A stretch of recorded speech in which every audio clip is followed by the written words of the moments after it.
Hi, I'm Gary Chris with SaniServ. Today we're going to be talking about the daily operation of your machine.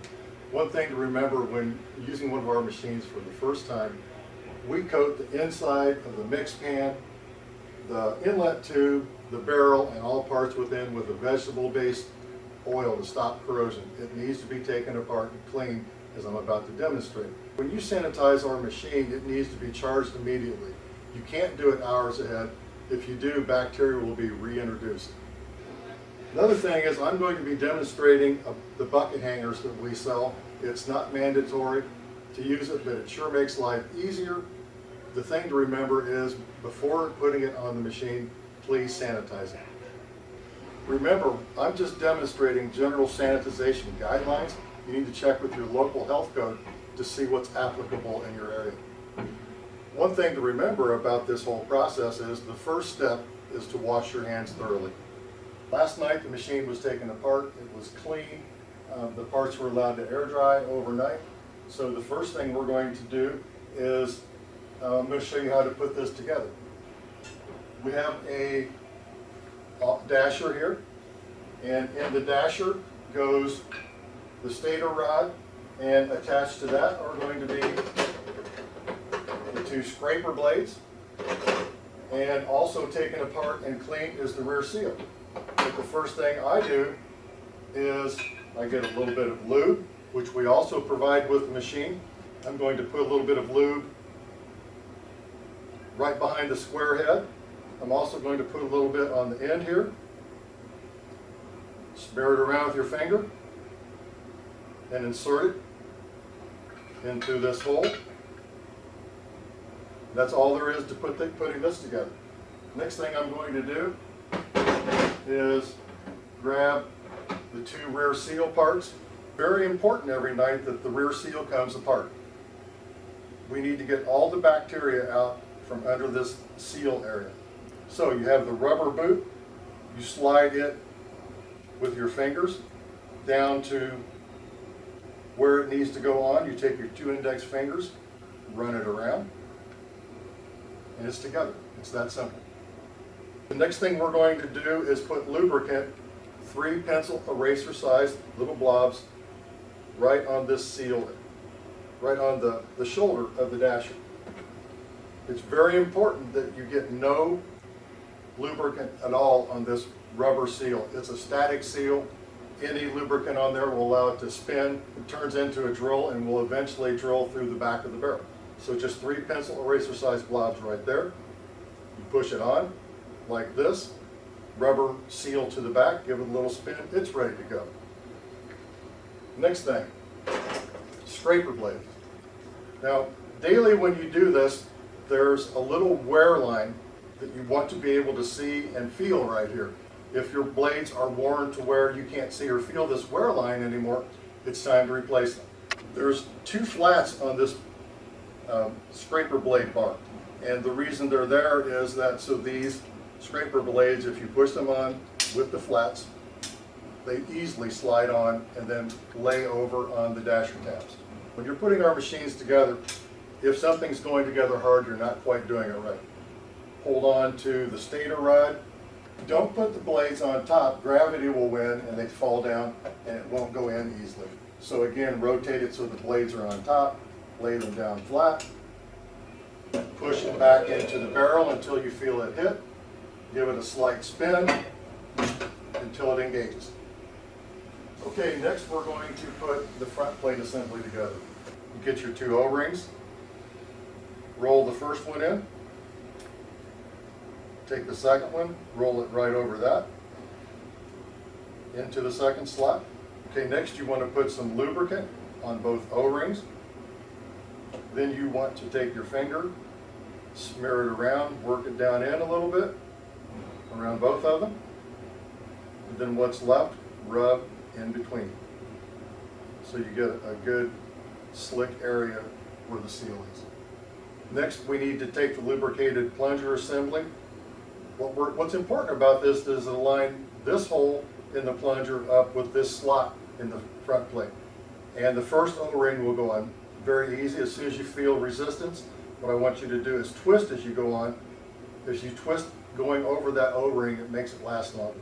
We line up the hole, grab the handle and the fast pin. The handle goes in, the fast pin goes down through. Shut the assembly and it's ready to go in.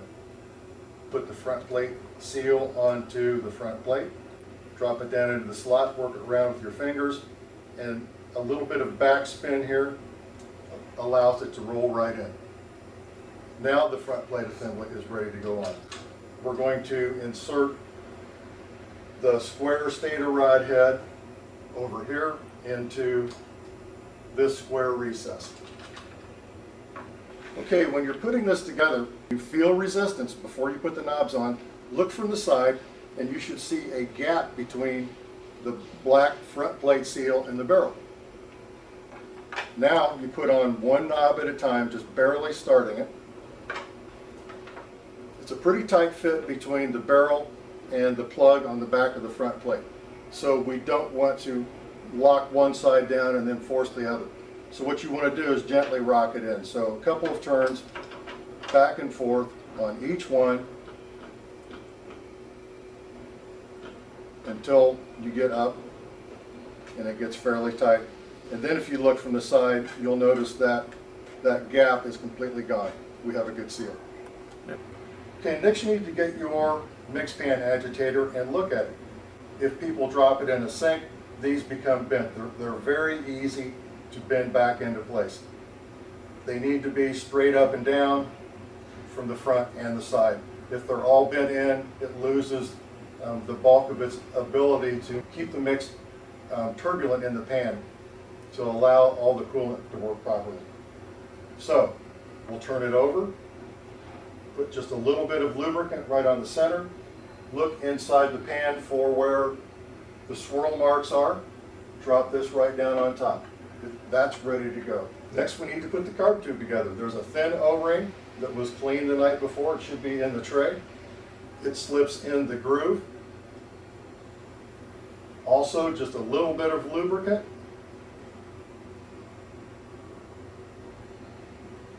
Now at this point we do not want to assemble it into the mix inlet hole.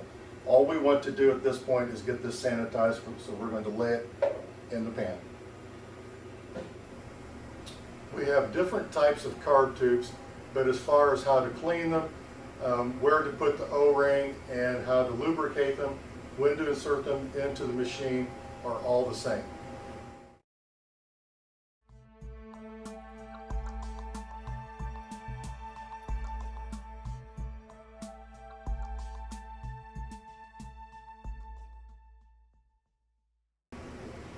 We provide a non-chlorine sanitizer liquid with our machines from a company called EnviroClean. You want to add 4 pumps of this to 2 gallons to cold to lukewarm water. Mix it up thoroughly.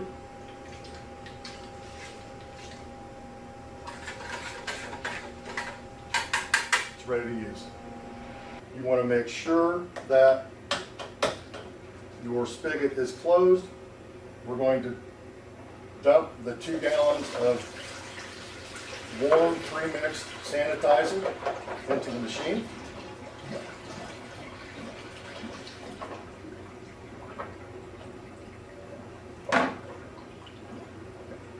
After the sanitizer is in, we're going to turn the selector switch to the clean out position and let it agitate for around 2 minutes.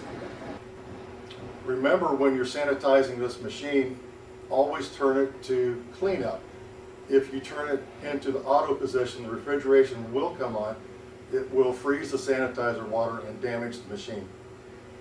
Okay, for all of our different models, we make what's called a bucket hanger. The last thing you ever want to do to our machines is hang anything from these handles. It puts all the pressure on this little plastic area up here and will eventually crack out. It can do even more damage internally if done enough over time. The machine's been running for a couple of minutes. I've shut it down. Remember, never stick anything in the mix inlet tube or through the front plate opening while the machine is running. Personal injury and machine damage may occur. I'm going to take the brush we supplied, go down through the inlet hole, I'm also going to go around the sides here, getting sanitizer everywhere. So we get a bucket, we hang it from the hanger, and we're going to drain everything we can out. Reach inside while it's draining, grab your carb tube, shake it off, just set it on top. I even turn on the dasher into clean out one more time to get the rest out if you can. Okay, the next thing you want to do is remove the bucket off the hanger. Okay, we have most of the sanitizer out of there.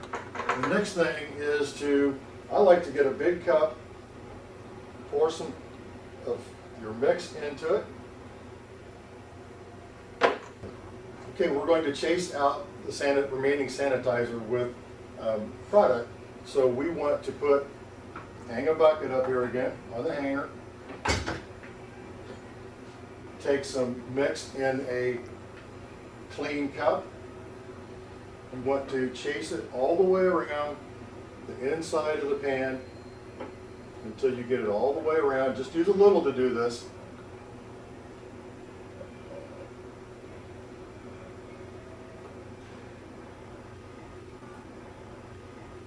I'm going to go to the front and dump the rest.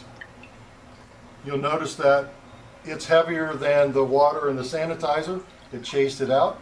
It's also going to chase it out from the bottom of the barrel. And because this mix was at 200 parts per million, what little bit is left isn't going to hurt anybody. I'm going to hold this open until I see it coming out the same color, the consistency that it went in. Next thing I'm going to do is I'm going to leave the carb tube out. I'm going to get mixed, and what I want to do is fill it to a point after it stops bubbling that it is just above this mix out probe. It needs to be filled to a point above that mix out probe so that the machine will work.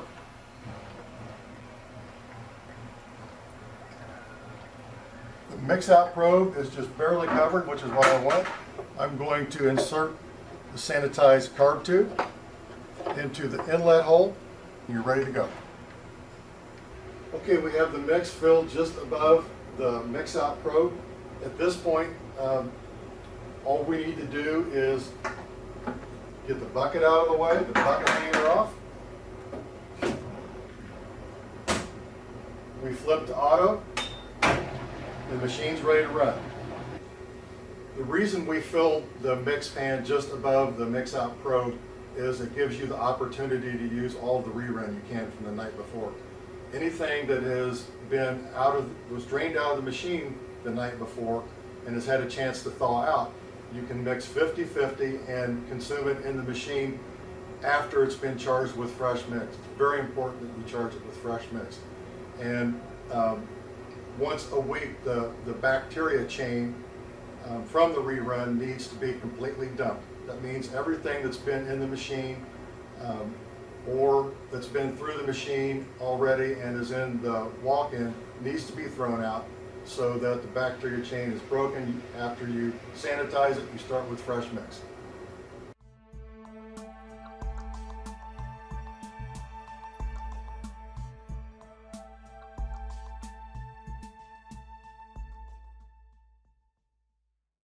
Okay, it's the end of the day. It's time to tear the machine down and clean it.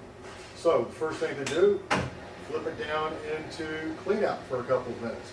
Let it thaw out a little bit. It makes dispensing a little easier.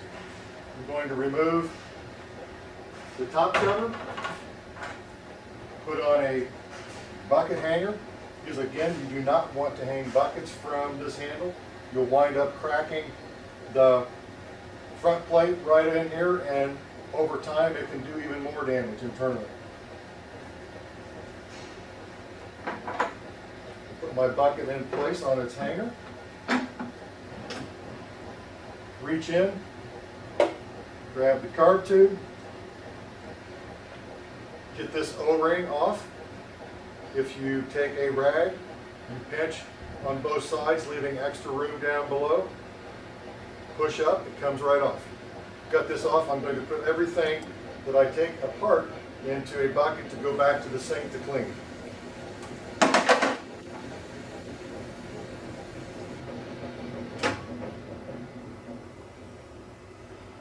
I've got everything dispensed out that will come. If you put this into a pre-cleaned and sanitized bucket, I should have said that initially, you can put this in your walk-in, let it thaw out overnight, and use it as rerun the next morning, mixed 50-50 with fresh product after you charge the machine with fresh product. Next thing I'm going to do is dump a couple of gallons of lukewarm water into the top.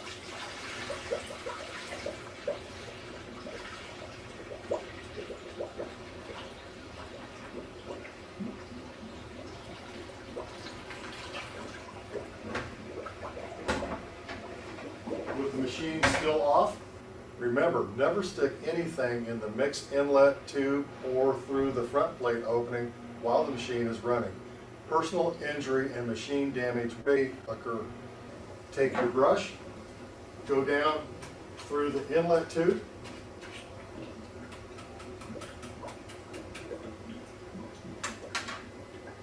turn the machine into cleanup, hang your bucket, get a towel or a dish rag, get everything off the sides that you can. Dispense this 2 gallons out. Okay, I'm going to shut the machine off, close it, dump this 2 gallons and repeat the process.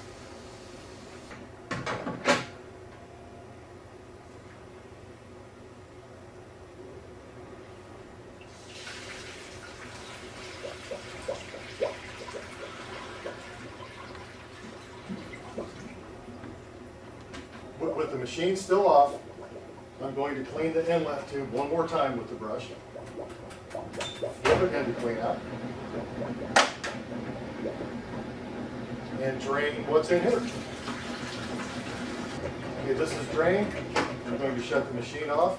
You need to get a container that will stay on without the hanger. We're going to take apart the machine now. Sometimes if your hands are wet, it takes a rag. And basically I do it the same way. To get it started, a couple turns on each side until it gets going.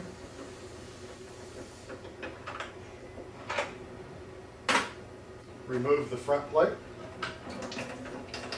Some water will drain, so you need to have a container to catch it. It won't be very much, so the drip tray will support it. You take your handle vertical, pull the pin, pull the handle, pull the spigot plunger out. Again, you go back to the dry rag, and you want to take the back one off first.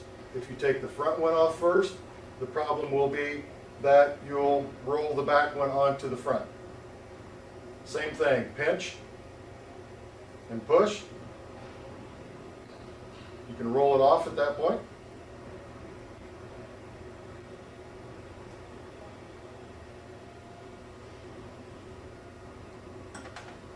Same thing with the second one. Pinch and push, it puckers up, you can get it off. Another way to get these O-rings off, we have a new tool that's just become available. Just insert it down into the O-ring and it glides right out.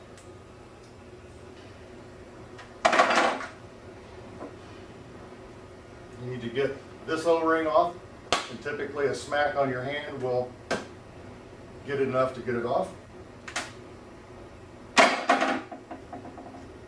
Pull the dasher assembly out. You can get the stator rod off. Both blades, remember you need to align it with the flats.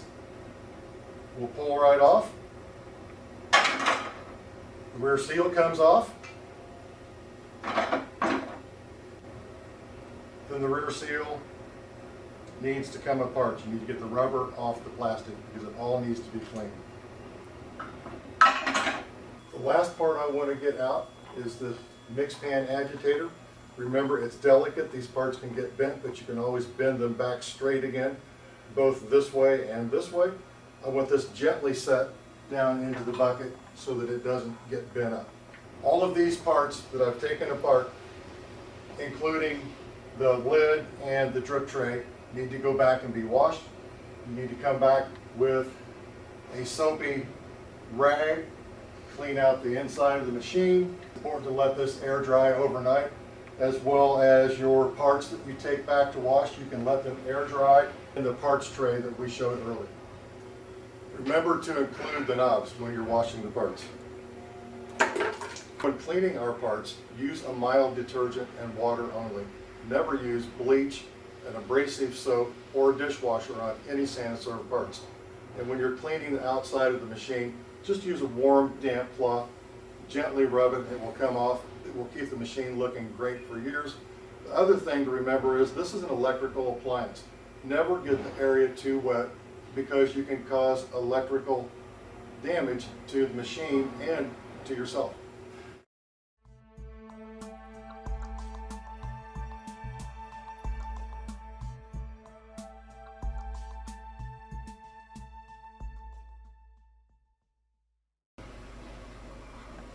With our scraper blades, as I mentioned earlier, right through here, all the way across, about 1/8 of the way back, is what we call the wear line. When you can no longer see or feel this line, it's time to replace the scraper blade. This stator rod, part number 65633, needs to be replaced when you can see a groove right behind this square shoulder here. What happens is the dasher will wear into there, and particularly if you don't lubricate properly, but once the groove gets there, it allows the dasher not to run on center anymore, and you won't get the scraping action that you need. We recommend our tune-up kit every 6 months for a normal store, for a 24/7 store, or a high output store. We recommend this every 3 months. Included are all of the O-rings, the lubrication, a new set of scraper blades, the brush, and a rear seal. As I mentioned earlier, we do sell bucket hangers for everything we make, and you'll notice protective coating on the inside so that your machine will not get scratched. For ice cream models, you're seeing a list of all of our tune-up kits, bucket hangers, and card tubes by model type. Because these lists are long, please hit pause and take your time selecting the correct model type. Our liquid sanitizer is part number 65634. Our ice cream front plate with the star decorator is part number 65631. If you need a new spigot plunger, the part number is 105503. If you need the lube itself, we sell it in cases of 12. The part number is 1150. Fast pin to hold the handle is part number 64225. The handle is part number 65632-01. Our new O-ring removal tool is part number 65436.